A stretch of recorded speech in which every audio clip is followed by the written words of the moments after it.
My daughter called me this morning, and she was just saying over and over again, Dad, I'm sorry, I'm sorry, I'm sorry.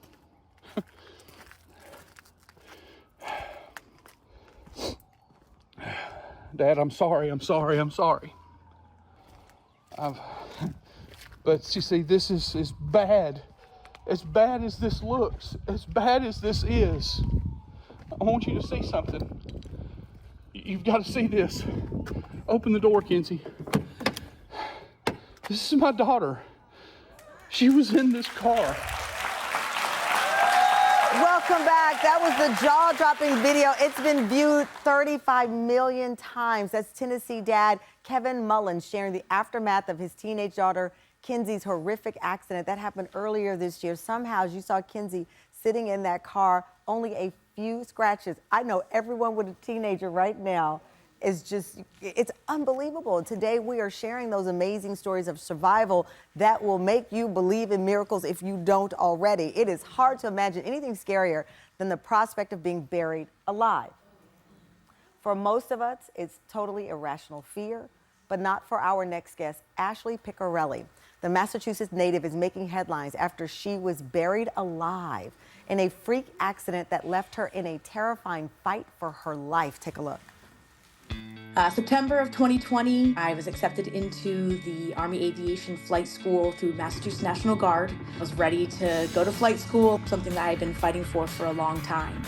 So I needed a job just to hold me over for those few months while I waited for that flight school slot. And that's when I took the position with a construction company to build houses from the ground up.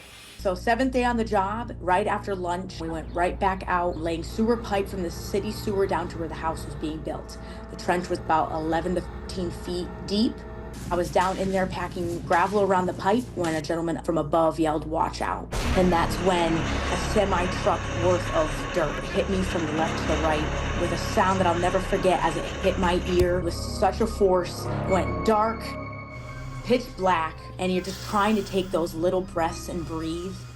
So they were up above digging me out, and they knew the severity of the situation I was in more than I did. And they worked tirelessly to get me out. So I tried to stay calm. If I had panicked, if I had rushed any air that I was using up, I wouldn't have survived. How did she survive? Only one person can answer that. And she joins us for a daytime TV exclusive interview. Please welcome to our show, Ashley, to the conversation. Ashley. Oh, look at it.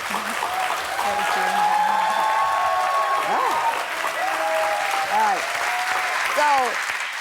So, in that video, obviously we are reenacting this. You end up under, were you on your back? No, I was standing straight up. So it hit me into the other wall. So I stood there, pinned straight, and I was right next to a ruler that showed them where I was. Again, another reason why, you know, they were able to get to me so quickly. So it was almost like you were in a straight jacket of debris. Yes, and that's why I call it like a bear hug. When a friend sees you and they haven't seen you in a long time and they run up to you and they give you that bear hug and they squeeze you too tight, that's what it felt like at first. That's a hell of a friend. Yeah, right. Here. No. Like, I'm sorry. No, not that. Okay. But that's all it was. It was uncomfortable at first. And I was like, you know, this is... Did you realize you were buried alive? Yes, I did. And so you remained conscious through this? I did. And the first thought in my head was, okay, I don't like this. And all right, what do I have to do? What do I got to do to get out? Your mouth, was it, how were you able to get in air? So my lungs were actually collapsed. And I think that was another saving grace, because I was explained that when you're buried alive and your lungs expand, and then as you take that breath out, the dirt compacts even harder and harder. And then my lungs couldn't do that. So I was taking those little breaths because that's all I could take. Yeah. So this is them, there's an excavator there. Yep, and that's where the gentleman was, and I was down in there. So you were down in there. It took them, what, 30-something minutes? They said 30 minutes roughly, to take me from beginning to end, fully out of the hole. So you're down there could you hear once the excavator starts, people start pulling? I could start hearing, and it was a similar noise to when it hit me as that dirt was kind of rolling away from me. And, you know, I wanted to take that breath, like I needed that relief, but I couldn't. And so that's when a little bit of panic set in, and that's when I started yelling out, like, please, someone help me, I can't breathe. You started saying, I can't breathe? Yes. How could you, with all of that debris around you? So that's when, once everything was released. So it was once everything was pulled away, you know, and a gentleman said, I have to pull you out. And I knew I had broken my clavicle. I knew that my arm hurt. And I said, please don't pull me out. And he said, I have to. And he grabbed me from behind and pulled me out. I mean, like a mama bear, like I could just see the work in him. He saved my life. Wow. By the way, that was just the beginning. Coming up, Ashley's story continues.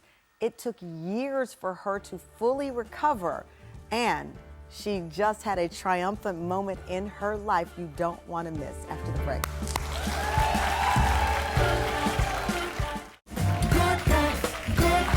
Welcome back. We are talking to people who have survived the unimaginable, like our guest, Ashley Piccirilli, a 35-year-old who's made headlines for surviving what many of us would consider our worst fear. She was buried alive. Ashley, before the break, it's amazing to see you in such great condition, but in truth, when you were pulled from that trench, you were given a 2% chance of surviving. Yes. What were your injuries? So I broke all the ribs on my left side, along with my left clavicle. I broke one rib on the other side. My spleen was taken out because it was lacerated. I lost about 15–20% of my liver. The vena cava, the major artery to the heart, had a huge hole in it.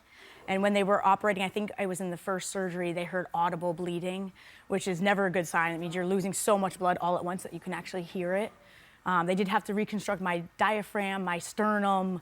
I had E. coli in the sac of my heart. So I actually had a tube going in for medication going in through my chest into the sac of the heart. Multiple, tubes for, fluid in my lungs and, multiple procedures. But, they did what they needed to do to get me here today. What's incredible with all of those injuries, you were still conscious and present when they pulled you out, and that laundry list. How many hours of surgeries do you know? I believe it was close to 8 hours for 2 surgeries. Your twin Brittany is here. Thank you for joining us. Brittany, the surgeries had already started by the time you all got the news. What did they say had happened to her? They said that she suffered a terrible injury. They didn't give us any other information other than that most likely by the time we got there. And when you first heard the words buried alive, what did you think? They told us that she wasn't going to be there when we got there, just to come as quickly as possible. How do you describe the recovery? Because I know that your life was saved, but it stopped your life. Right. And you had big dreams. I did, yes. Yeah. And, I was go, go, go. My whole life I've always been active, always on the go, and it was just kind of like a screeching halt. Right now I have to, just try to recover and occupational therapy, physical therapy, relearning the simple things of life, like climbing a flight of stairs was such a task.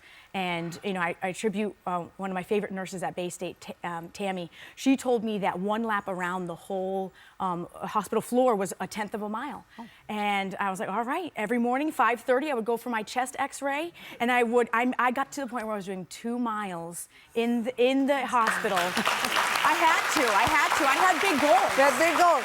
So you had a dream of becoming a pilot. Yes.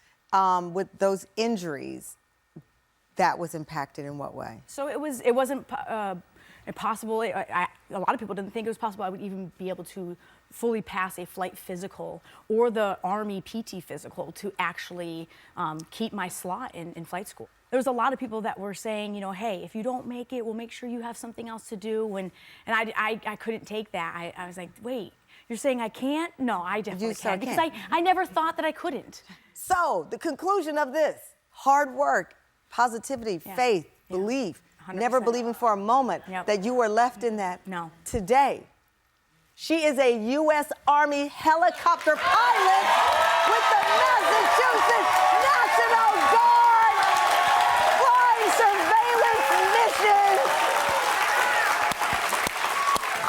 a hug. Can I hug you? Oh my God. Thank you. Thank you. Give it up for Ashley.